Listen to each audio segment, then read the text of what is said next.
kapag ito ay ginawa natin, ang maintenance mo na lang, gray. Gray ng gray nga. Tapos ano lang, 6% yung gagamitin mo. Okay. Para ang maging passion pa rin yung buhok mo. No bleach na.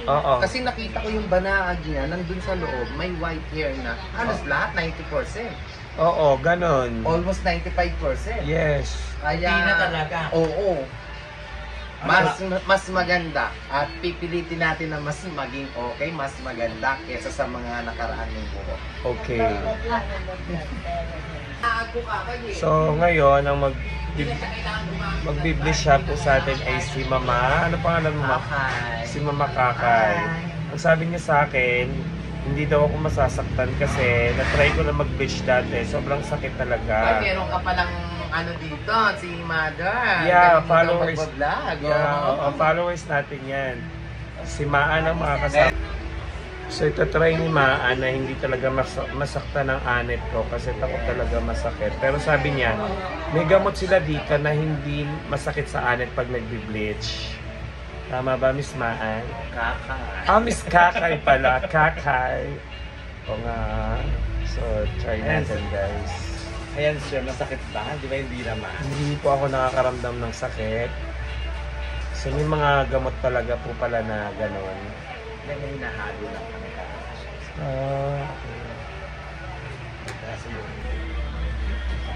And guys, dito sa Abasalon, may libreng pakape pag nagpunta kayo dito. Ganyan dito, di ba? Yes!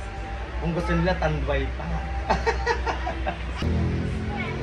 So guys, tinanong ko si Kakay kung pwedeng sabihin kung ano yung hinahalo nila para yung mga kliyente nila ba't hindi nasasaktan pag nagbi-bleach. Kakay, ba't hindi pwedeng sabihin?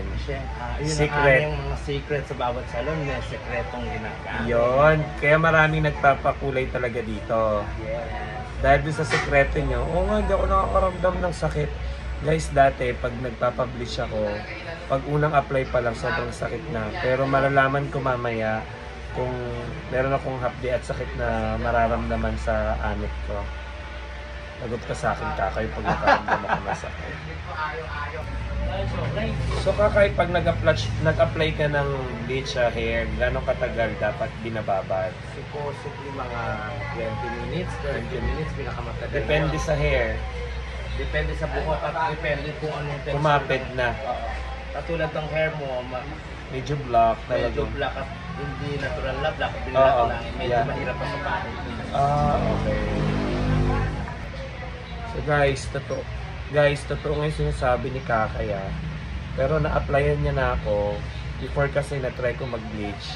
Pero dito, wala akong hapdi na nararamdaman na sakit sa anit. So hanggang mamaya titingnan ko kung meron akong mararamdaman sakit. I-share ko sa inyo, guys. So guys, binalutan na ni Kakay yung hair ko. So maghihintay daw kami ng 20 to 30 minutes para sa next procedure na gagawin sa akin.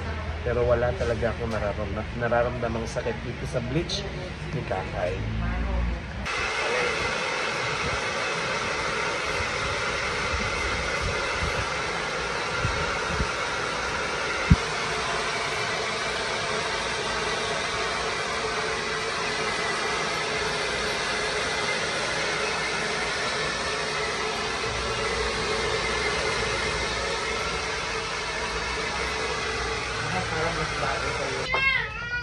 So, Mami, Kukay, after ng second apply natin ng bleach, so, smooth pa rin, okay na okay. So, ano na yung next na i-apply natin? Ito na yung ating passion color na gray. Ay, siya na yan. Wow. So, ito na yung gray na. I-apply na yung gray. Okay, so ano yung next natin na yan? Passion gray na. Passion gray.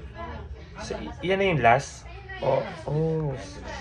So, excited na tayo kasi yung gray na yung next na i-apply sa hair natin dito. OMG! Yes! It's very nice color. I like the color. Thank you so much, Kakay! Thank you! And Mami Abasalon! Grabe! Tingnan natin ang finished product. 1, 2, 3. OMG!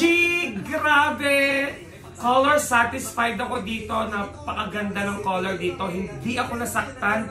Kahit dalawang apply ang beach, bonggang-bongga. Satisfied ako. Ang ganda ng color ko ngayon. Thank you so much, Mami Aba! Thank you din po! Eto na, kakay! Mami, anong masasabi mo dito sa Aba Salon? Siyempre, ang masasabi ko, maganda siyang gumawa. At mabait. Malinis. At syempre, Siyempre, the best! Syempre, the best dito sa Aba Salon. Maraming salamat!